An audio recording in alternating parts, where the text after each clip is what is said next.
right. Well, good evening or afternoon to some of you. My name is Nicole, part of the NYC Fintech Women team here, and we are thrilled to present today's webinar, Investing in Times of Crisis, in partnership with MoneyLion and Stash. We have no doubt topic of investing is always an important one, but especially during times of uncertainty, and as we are witnessing the impact that this crisis is having on women as business owners and breadwinners in particular. As many of you know, NYC Fintech Women is all about developing a community that supports, empowers, and sponsors women in their professional advancements. And it's exciting to me to see how quickly we've been able to pivot and continue to build on our mission in these super unprecedented times. And as we come up on our 3-year anniversary, I think Michelle Tran, co-founder, is the perfect woman to lead this panel. So Michelle, over to you. Thank you, Nicole. Good afternoon, good evening, everybody. We are very excited for today's topic, investing in times of crisis, how to keep calm and finish strong. I am Michelle Tran. I am the co-founder of NYC Fintech Women, also am head of business development for Harness Wealth. This topic is very important to not only NYC Fintech Women, but personally to me. As a female, as many of you are who are here and are panelists, we know the stats. We know that we make less money, typically, and that we live longer. So what does that really mean? That means that we need our money to last a lot longer. And the best way to do that is really to think about how to invest. As Nicole stated, we are experiencing very uncertain times. We've seen that with COVID, we've seen that with the civil injustices that we're experiencing now. The market is performing in very strange ways. You know, it's down 30% in March and then now it's back up. What we'll really discuss today with our panelists is really some topics to help us understand the current market today and some ideas and ways that we can continue to think about investing for our future. So today I'd like to introduce our panelists. In partnership with MoneyLion and Stash, we have great panelists. We have Abby Landers, who's a creative director for MoneyLion. We have Sarah Gerber, the senior product manager for MoneyLion, and Mindy Yu, director of investments for Stash. I will let each of these wonderful ladies give a quick intro to themselves. Thanks, Michelle. Yep, like she said, I'm Abby Landers, a creative director at MoneyLion. For those who don't know, MoneyLion is a digital bank, and it's a digital banking mobile app. We have managed investing and credit solutions. I oversee all the messaging and creative particularly for lifecycle and CRM, and I work closely with Sarah. Thanks, Abby. My name is Sarah Gerber. I'm a senior product manager at MoneyLion. Very happy to be here and chatting with all of you. I oversee everything personal finance and user experience at MoneyLion. So that's really giving our users the right advice in the right place at the right time. And in addition, I have a financial planning background, working with RIAs, and passed the CFP exam a few years ago. Not a CFP, but in progress and going through there. Thank you. Hi, everyone. My name is Mindy Yu, and I'm Director of Investments here at Stash. Stash is the all-in-one financial home, uniting banking, investing, and advice to help more than 4.5 million Americans reach their financial goals and really make progress towards their financial freedom. So my role here at Stash is to provide that investment guidance to help these users achieve their goals. That's why particularly investing is very important to me, because I've grown up in a household where I was living paycheck to paycheck and every dollar matters. So I'm very happy to be in this discussion today and trying to help Americans make financial progress. Great, thank you, ladies. First, I just want to make a quick note that today's discussion is not intended to be investment advice. We do ask that you seek a duly licensed professional if you are seeking investment advice. With that, before we jump into our questions, we are going to ask you a couple polling questions. Elsie, if you can bring the polls up. So first question is, what is your investing philosophy? Are you in it for the long game? You like to buy and hold long-term, buy and hold stocks long-term, investments? Do you like to watch the market and play with your discretionary assets? Are you a little bit apprehensive? Do you want someone to help you with investing? Or are you just really interested in investing yourselves, but not really sure how to start? We'll answer some of these questions and address some of these profiles today. The second question is, what is your financial goal for the year? So very important to think about, especially as 2020 is a very interesting year, lots of uncertainty, lots of ups and downs. What would you like to accomplish this year financially? Do you want to start investing yourself? Do you want to find some help, perhaps with a financial advisor? Or do you want to just look at, maintain your investments as is and see what the market does? So if you can go ahead and quickly answer both questions, we'd love to see, where you sit within investors today.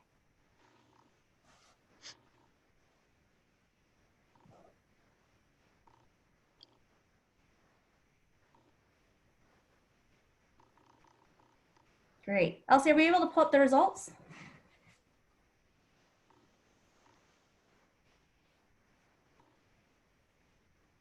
That we are, so we're sharing the results with everyone. Fantastic, thank you. So for the first question, what is your investing philosophy? It looks like a pretty big majority of close to 60% is that you're in it for the long term. Good answer. And it looks like from a financial goal is really, looking to maintain your investments and watch the market. And that's really understandable given how the market has performed this year. Fantastic.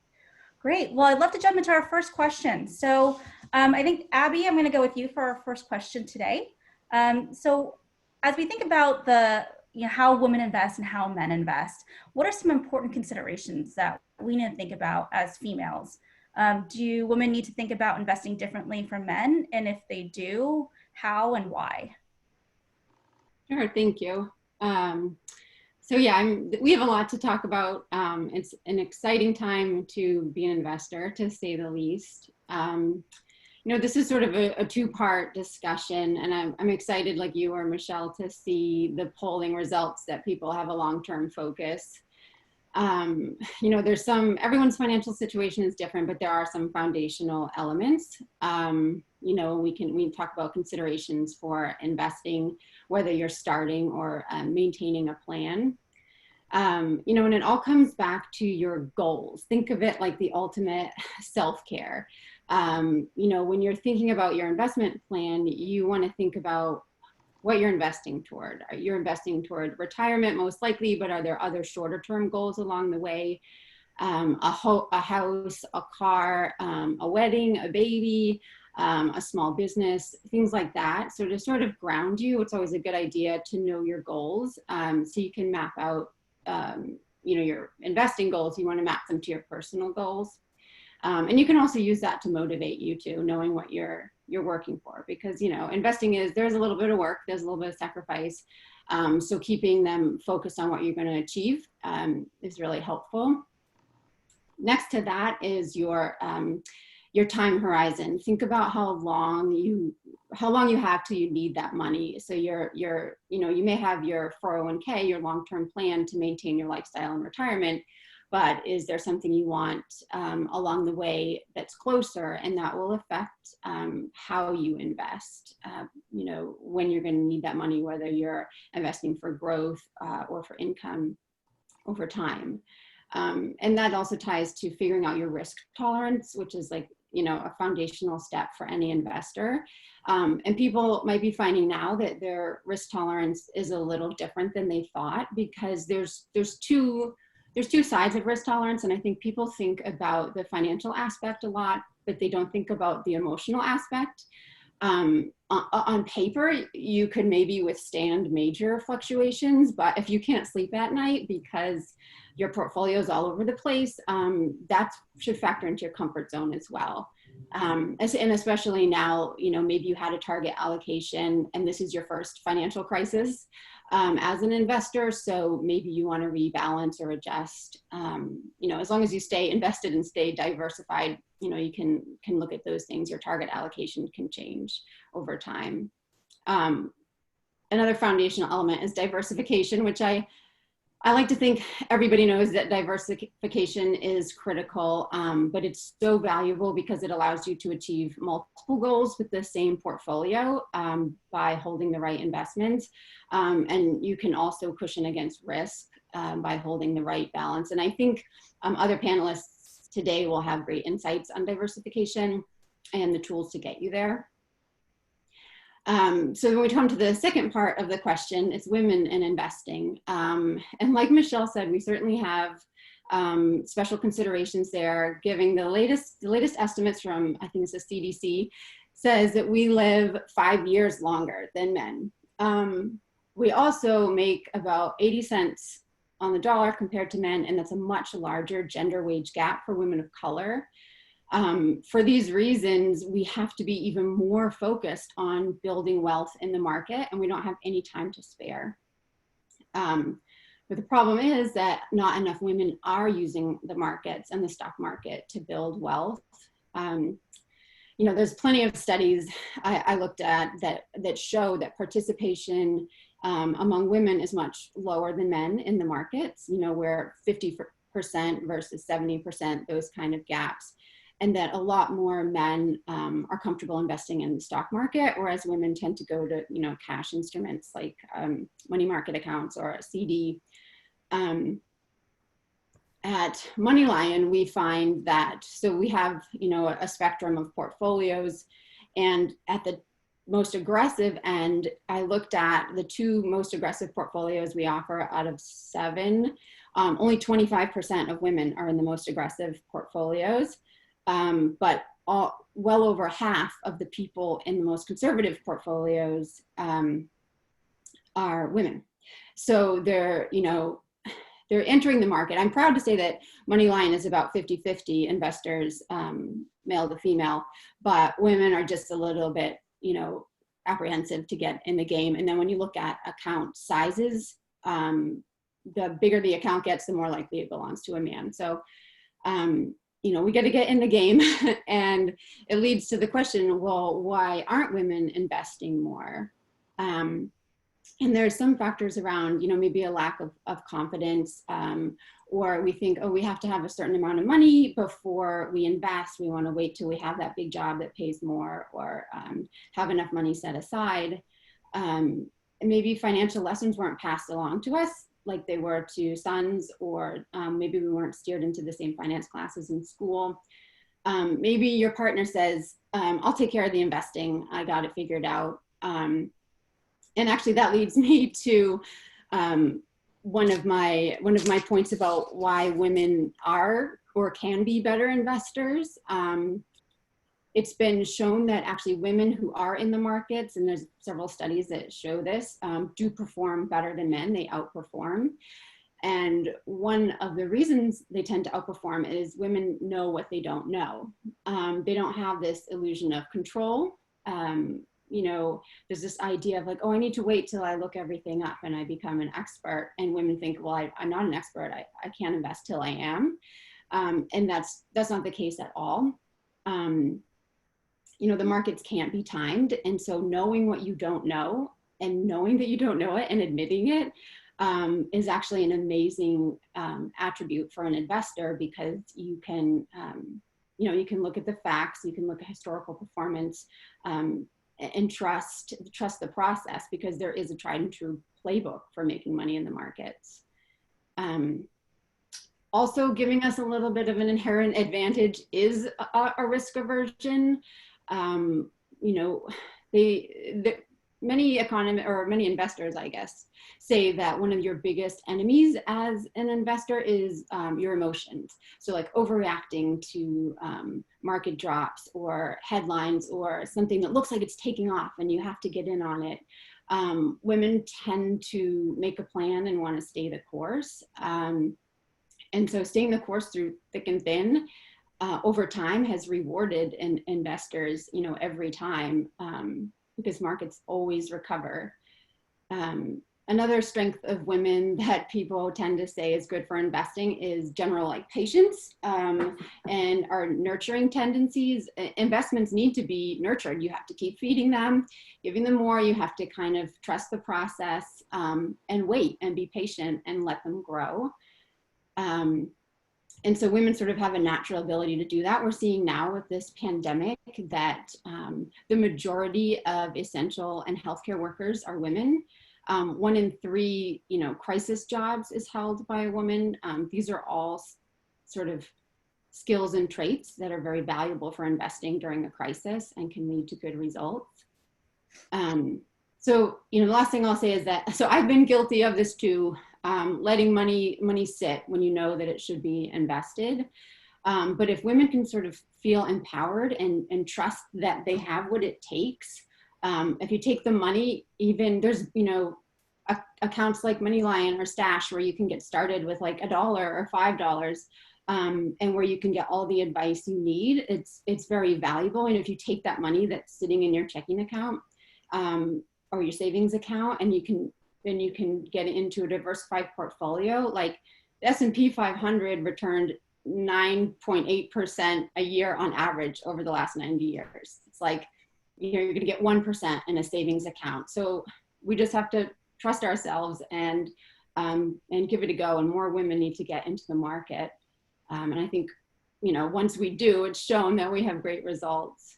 So I know that other panelists would have some great insights on, the foundations of investing and what women need to think about. But. Thank you. I think one thing I would like to touch upon that you bring up is markets always rebound. And we've seen quite a market rebound in the past couple months.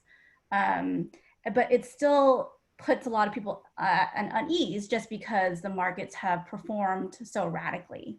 Perhaps Mindy, if you can share with us your thoughts about, how the pandemic has caused this market uncertainty, your thoughts about how does this pandemic or this market drop and then rebound differ from the last crisis that we saw with 9/11, with the Great Recession?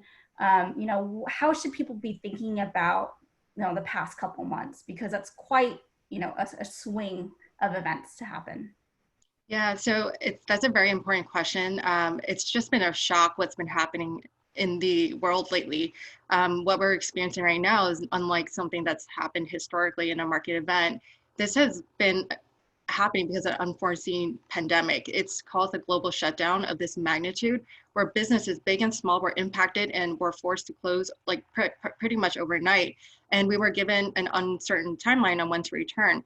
And then as a result, like more than 40 million people have filed for unemployment. And this is almost about a decade's worth of jobs that were created over time. So that was lost in a span of a few months. And what's actually fundamentally been different is the fact that we've actually entered this crisis on a stronger footing than historical crises. So we came off of an 11-year bull market. Financial institutions have been stronger financially because of the balance sheet and some regulations that were imposed because of the financial crisis. And then more importantly, the Fed and the Treasury have both been so supportive. They've indicated, the Fed has indicated that they would provide unlimited support to ensure liquidity. The Treasury is providing direct payments back to Americans and making loans to small businesses. So this has hopefully helped us from spiraling into a depression. However, we are in fact in a recession as declared most recently by National Bureau of Economic Research. But what's been happening also is a positive outlook on the market. Basically, the sentiment in the market has been showing signs of recovery. There's been easing, US and globally, restrictions are being lifted. We've seen unemployment rate this past month decline to 13.3%, 2.5 million jobs were added. And that's contrary to what we were thinking, where 8 million jobs potentially would have been lost. So all in all, it has been a shock, but unfortunately, uncertainty still remains, and there's a lot of volatility in the market currently.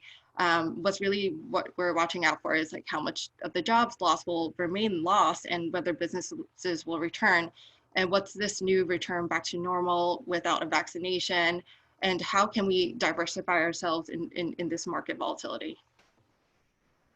Great, thank you. And Sarah, if you with your background, would love to understand your thoughts in terms of with this market uncertainty, what are some of those investor behaviors that you're seeing, through your role at MoneyLion, and where you think there could be some potential areas of opportunities or interest for investors today? Yeah, absolutely. And I'm very encouraged as a whole by what I'm seeing in this so far with investor behaviors. Definitely have seen not the panic selling that you hear about in previous experiences there. And then actually at MoneyLion has seen an increase in people enrolling in our auto invest automatic investing feature, which is really exciting. And people in general are very aware, very much trying to save more money because you're aware. And this is definitely an opportunity to, and help handle the uncertainty, to assess your income security. Is your income secure? Do you need to think about alternative sources? Are there plans? Are there opportunities for you to increase or adjust there? And if there's uncertainty in your income, then you really can't beat cash to help mitigate that uncertainty.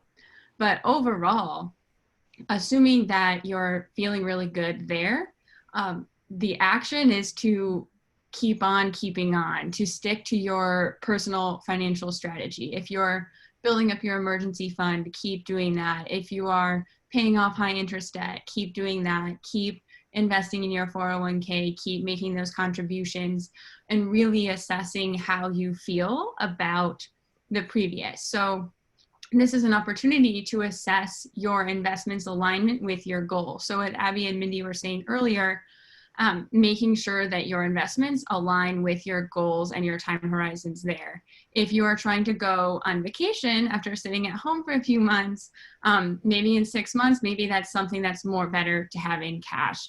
Maybe if you are thinking about, 40 years out, then you can invest accordingly there.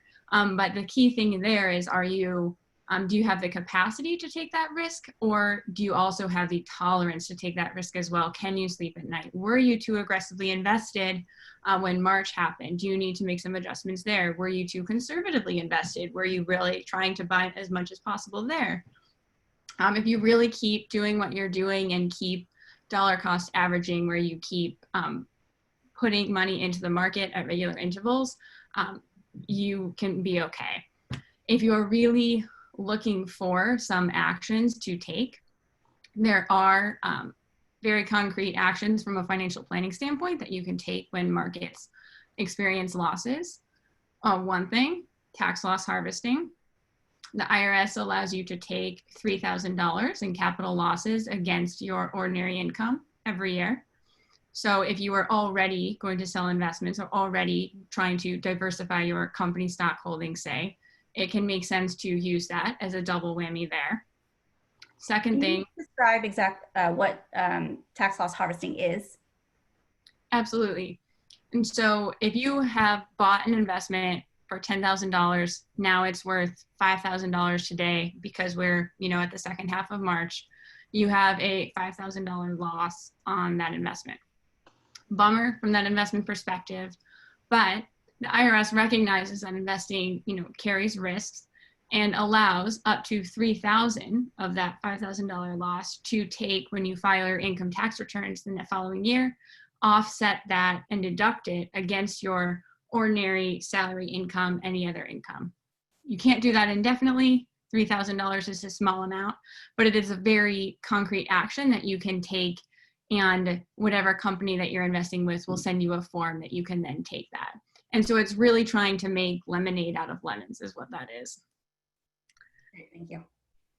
The another opportunity, rebalancing. So if you are in a 60% stocks, 40% bonds portfolio, for example, stocks go down, you're now overweighted in bonds. The bonds are worth probably more than 40% of your portfolio. And this is a great opportunity to do what you're wanting to do, which is buy more stocks to build that back up to 60%. And so rebalancing essentially helps you stick to that plan, stick to that 60-40 initial plan, assuming you're trying to stay with that. So that's a really great thing to do on schedule and make sure that you're staying on the path.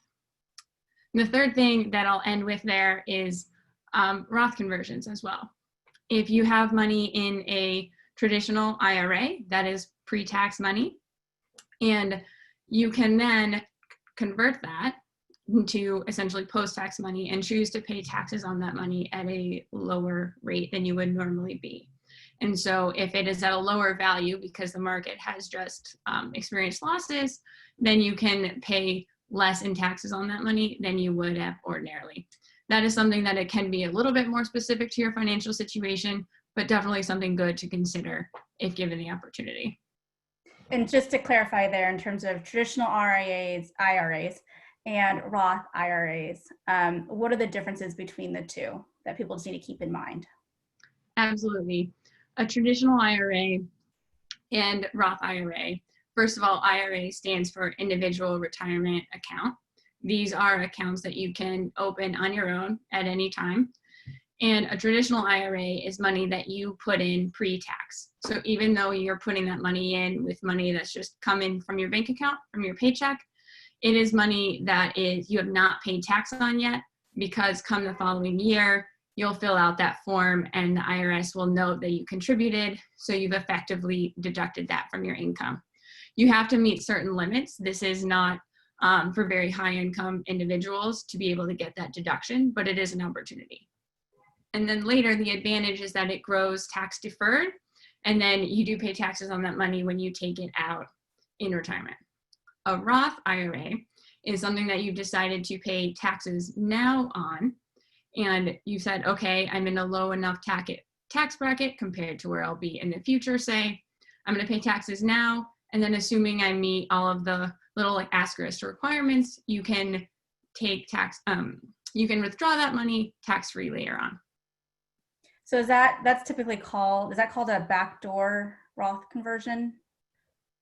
A backdoor Roth conversion would be contributing, if you make too much money, to contribute straight directly to a traditional IRA. You can contribute to the traditional IRA, not take the deduction, and then recharacterize it as a Roth. And that would be the backdoor Roth IRA. Got it. Okay. Fantastic. Well, I'm going to open up the next question to any of the panelists. A lot of our attendees today are DIY investors. So those that don't use a financial advisor, or those that don't use a robo-advisor, but are looking at the market and looking for opportunities in the market themselves. I sit in both buckets. I have a little bit where I call my play money, and I DIY myself and look for good opportunities. And then I also work with someone professionally who I really trust. For those who are DIY, what do they need to think about in this time? I know we're in a time of crisis and the market's all, lack of a better word, wonky. But what are some things for DIY investors to think about as they're looking at the market and where there could be some potential interesting opportunities for them? I can start. Oh, Sarah, I'll just Sure, go ahead, Abby. start and then hand it over to you. Agree with the wonky characterization. It was just about the quickest slump on record and the quickest recovery on record. You know, with the S&P turning positive for the year yesterday, I think, you know, there's still so much uncertainty, and there's a lot going on around investor sentiment, where, you know, the Warren Buffett adage of be greedy when others are fearful. I'm seeing that a lot now with how the investors are still sort of possibly acting bearish. But if you've stayed the course and been greedy and not fearful, you would have been in the market for a really great front-loaded recovery so far. But as a DIY investor, there is a lot of uncertainty, especially around stock picking. You know, there's people are saying, oh, robotics is going to take off. Oh, sanitation and healthcare is going to take off. Vacation rentals are going to plummet. Well, Airbnb has actually had a better, I think they had a better April than they had the April before. Things like that. It's just, it's hard to really know what's going to happen. You know, that's what I'm seeing for the DIY approach. It's very challenging right now. Everyone wants to escape the city if you're in the city. So Airbnb it is. Mindy or Sarah, any comments? Yeah, I can add to that. I agree with what Abby has talked about. Really, what we're going to hear a lot in investing in this time of crisis is that you need to stay diversified. What people are with emotional investing are doing are selling out in low points of the market, and they're drastically trying to reposition their portfolio.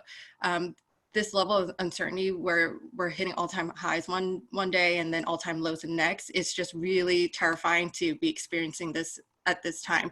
So really stay diversified and focus on the long term and your investment goals, because volatility is always associated with investing. So as long as you focus on the long term investing regularly, and diversifying your portfolio, you can weather the storm away from the emotional aspect of investing.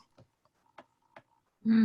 And as far as an action to take, absolutely, Mindy, this can be a really good time to rerun those retirement projections, to assess any sequence risk that you're reviewing, and review what you're paying for your investments as well. Because while we don't know what's going to happen in the market, what you absolutely know is what those investments cost, and those mutual funds and those ETFs, and make sure that you're not paying, to use an analogy, $100,000 for a Toyota Corolla. And a Toyota Corolla is a fantastic car. It will get you from A to B, but it's more in the 20 to 30 range. And you want to make sure that you are not overpaying for something that you could get much less. We've talked a lot about the market, the stock market, when we think about investing. When we think about investing, there are other alternative forms of investing as well. Real estate, peer-to-peer lending, cybersecurities. How do you think about alternative investments alongside market investments? Sure, I can speak to that. Alternative investments, they are beneficial to diversifying your portfolio, but you really have to be conscious of what potential risks are associated. So for example, real estate has historically low correlation to other asset classes like equity and fixed income. They do tend to keep up with inflation, but there are different forms of real estate investments. Some are more liquid, like more equity type traded REITs, and then some are more or less liquid. So like it's holding an actual property. So understanding what are the diversifiers of alternative investments, they are attractive because of their competitive returns. But always keep in mind, and we talked about this numerous times, Abby, Sarah, we've alluded to this a number of times in our conversation right now, it's important not to be concentrated into a single investment. It's important to remain diversified. Don't put all your eggs in one basket. There's so much risk involved in investing in the markets, and exposures like default risk, liquidity risk. So it's important to understand what you own and your risk tolerance, your appetite for the risk, and your ability to take on the risk, your time horizon, your investment goals. So really understand what alternative investments are and whether it's suitable to meet your investing needs. And I would absolutely, Mindy, and I would say that it also comes back to, why are you investing? Are you investing for fun and want to experiment with one of these and feel confident really putting in a lot of time, really investing there, and can afford to lose that money? Okay. If this is money that you are really going to build your financial foundation on, then really make sure that you're confident in wanting to take the time to be knowledgeable in that, so you're not risking everything there. Great. So another question is, as we've talked about, a lot of these action items people can take, so dollar cost averaging, ensuring that you have a good understanding of what your time horizon is for retirement. What are the tools that people can use to educate themselves on investing and to make that decision? And to help maintain their long-term goal, or to find and uncover certain things within the investment world that they don't currently have. A lot of our attendees today are, some are DIY, some use a financial advisor, but some are also just waiting on the sidelines and really want to start investing, but don't quite know how. And so what are some tools that you would recommend to them so they can take that first step? Because really taking action is really the best first step that they can do. Mm-hmm. Yeah, I can start this off. I think that's a really great question, Michelle. There are so many resources available today. And I think what's interesting is like the investment financial services landscape has changed widely in the past few years. And it's been more inclusive. So there are various methods to help you learn to invest, help you get started. And So applications like Stash have built in the learning and investment guidance framework. So you're actually learning as you're executing your investment decisions and creating your financial goals. So it's a very hands-on approach to a very complicated topic, similar to like a STEM approach to learning.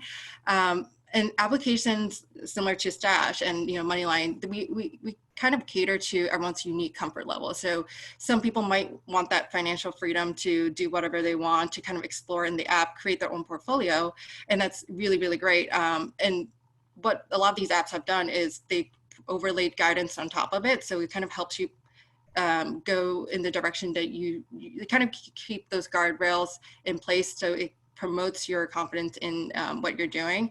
And then there's also the portfolio allocations that are created out there that are really hands-off. So if you want to get started, but you don't know how to get started, these allocations are tailored for you based on your risk profile. So the industry has just really been inclusive and very less intimidating. So you can basically invest in any dollar amount with fractional shares and using a variety of investments like ETFs, stocks, bonds. So most importantly, I would say it's important to do your due diligence on what tools are out there. Like Sarah's mentioned fees, what fees are associated with some of these platforms, what framework works best for your financial and educational needs to help you get started. And to just end it off, there's really no correct platform to choose.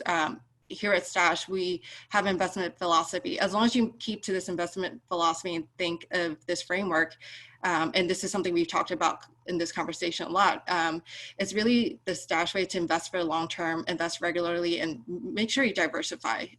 That way you can better weather the storm and really stay the course. To follow on that, MoneyLion takes a similar approach of like in a lot like, Stash does it, other platforms where the education is layered on. And Sarah and I had this conversation just the other day where even a face-to-face financial advisor shouldn't just be telling you what to do. They should be teaching you. They should make sure you understand, not so you necessarily have to do it yourself, but so you understand what's happening with your money. So the best platforms will do that. At MoneyLion, we've seen amazing engagement on our investment blog content lately. We've been keeping people apprised of sort of what this all means, how the market has performed through past crises, why staying the course has paid off over time, that kind of hard, compelling data, like a quick chart that just says it's going to be okay, this has happened before. Here's, some guidance on keeping calm and staying the course. We're finding people are spending 4, 5, 6 minutes reading those blog posts, when I look at the metrics and Google Analytics, which as we all know is a long time to hold a reader. So I feel like people are eager for that education and looking for an understanding of what's happening. And I work closely with Sarah on this, kind of that financial guidance that you can put in the app as well. And we're finding people are searching for this in these investment topics as well. I personally also think I like, sites like Motley Fool and things like that, just to help give me a variety of perspective. Robinhood Snacks, The Brew, all that is another great resource if you just want to kind of, we're all busy, but if you want to find out, keep up with what's going on out there. I do want to share my favorite book here as well. When I was first getting into personal finance, investing, and all of this whole money world, I read Benjamin Graham's The Intelligent Investor. And so if you're really looking to take that step, get a very solid investing background that's not just kind of financial media and noise, that's a really good place to start and really dive into it. Fantastic. Well, thank you all so much. We have a couple questions from our audience. So I'm going to turn it over to Elsie to ask those questions. Perfect. So the first question we have is, what index funds during the past couple of years have you liked or invested in? So I can start with this. And so that's a fascinating question because it definitely depends on what you're going for and what index funds that you're looking to with your time horizons. I would generally be looking at, instead of ones that are looking at performance and benchmark metrics, to look at the expense ratios where I was talking about before, and go from there. to build a kind of a complete portfolio, so to speak. You can definitely buy like the entire stock market, for example, or buy the entire bond market, some percentage of each of those, and go from there depending on what risk you're willing to take on and what your time horizon looks like. Perfect. And to a little on the same topic, but someone asks, what are your thoughts or the differences between ETFs and indices from an investment perspective? So ETFs actually track these indices. So ETFs are an efficient way to be invested in the market. So you're looking at S&P 500. It's a lot of work and a lot of resources to keep tracking and buying the whole index. So think about you going into your investment account, typing each individual ticker just so you're exposed to the index. Buying that one ticker, that ETF, gives you a broad exposure of the whole basket, and it's managed on the back end for you. So you have that exposure without the work of trying to keep up with what's happening with the index.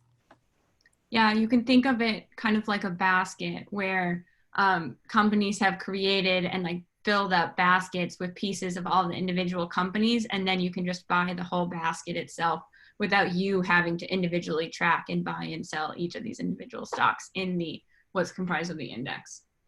And I'll add to that too, where there's a lot of ETFs out there in the marketplace too. There's many different fund providers, ETF providers, and which I think, you know, ETFs are a great tool for investing because they can really look at the full market. There's also a lot of ETFs that are specific to certain exposures and can get very granular. So they're, as Mindy and Sarah said, a good tool to capture exposure of a certain asset class that you're looking at. Perfect. And for our next question, I'm going to pass it off to Sasha to ask her question. Hi, everyone. This is maybe controversial, but to the panelists, have you ever made an investment decision that you regretted, and what did you learn from it? Sure. Okay, go ahead, Abby. Go ahead. It's nothing too dramatic. It's just waiting too long. That's my biggest regret is, as you know, especially in my early 20s, thinking, you know, I could wait to contribute to a 401k. I could wait to start paying any attention to it at all. You can never get that time back. And I still at this age have regrets where I just should have put more time, or I still should put more time into making, you know, thoughtful moves and keeping my money working for me rather than getting lazy, for lack of a better word, sometimes. Yeah, that's exactly what I was going to say, Abby.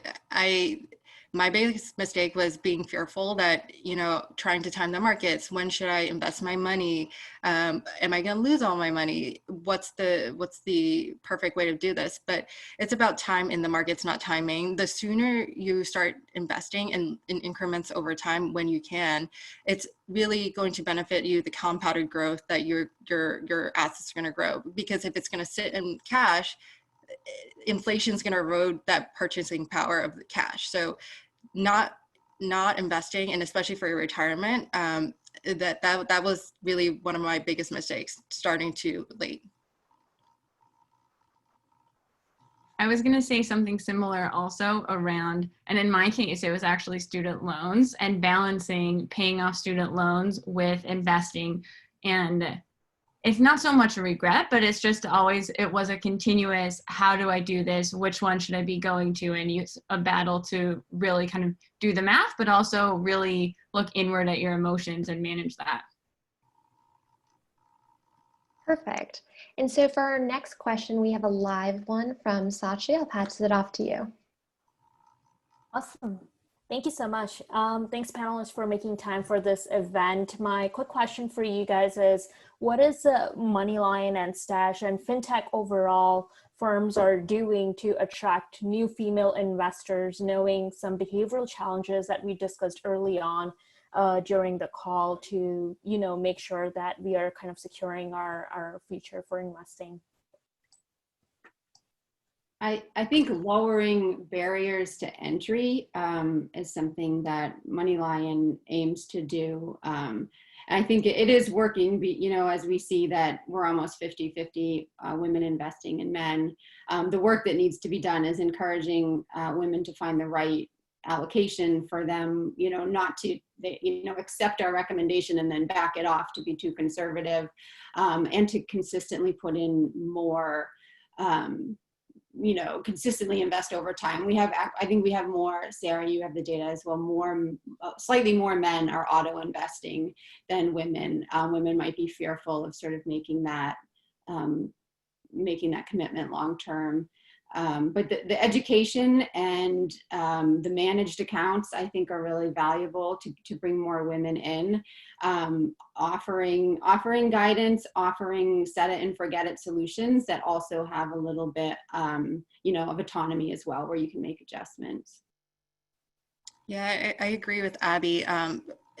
This is what's really transforming the industry right now, the inclusion, the lower barrier of entry. Really, historically, investing has been catered towards those that have money, those that are specific gender. But at Stash, we have no investing minimums, and basically fractional shares. And at Stash, when we start digging into some of these gender, across what genders factor into our customer base, we had similar trends, similar to what Abby had. We have 40% of Stashers in our 4.5 million users they're female. And I really think it speaks to the possibility that there's been that removal of barrier and that overlay of education on top of when you're investing, like that guidance really gives you that confidence. And we also saw stats where 90% of our women users have self-identified as being more conservative. So meaning they're less likely to take on risk. But we've actually seen 50% of the women who've self-identified as being conservative, they've actually invested aggressively at a similar percentage as men. So lowering the barriers of entry and really providing the educational guidance gives the users confidence. And we're seeing that positive trend where historically we've seen that lack of female base in investing. And part of what I feel too, that lowering the barrier of entry, and I love this question, is really putting investing in the framework, because it's not about just investing to invest necessarily. It's really about, does it make sense for you? What is your personal financial framework? How is it fitting with your strategy to move you forward in your life and accomplish your financial goals? And I found that in my role, like in, you know, interviewing users and trying to build that into, okay, you know, there's this investment, or you're in auto invest. What does that mean? What is that going to do for you, and how does that impact your goals? And so that's something that I think about a lot. Mm-hmm. Yeah, and I actually think that that's a great point that, you know, we try to emphasize in some of our content, is reminding women that it feels really good to be in control of your money. If you haven't felt it before, you're going to like it. So just start. And then, you know, you can always change your plan if you need to, but just start, and it's going to feel really empowering. Perfect. And so for our next question from Melissa, are you able to ask? Yep. Perfect. Hi. I just had a question of kind of related to the times you're living in, around how you think investment platforms can help address the racial wealth gap by doing kind of specific outreach to women of color who historically don't invest in the market.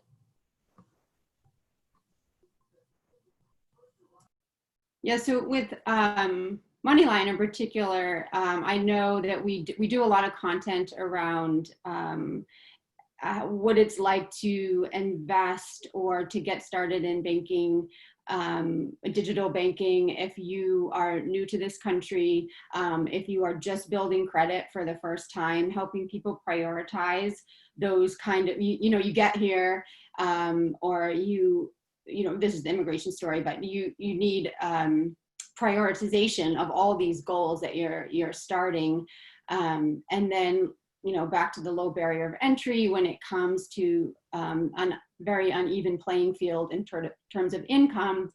which we can't solve that through the platform, but we can solve the access. You know, a lot of these digital platforms, including MoneyLion, are very, very focused on improving access to all people, you know, regardless of the definite, you know, inequality that is persisting elsewhere.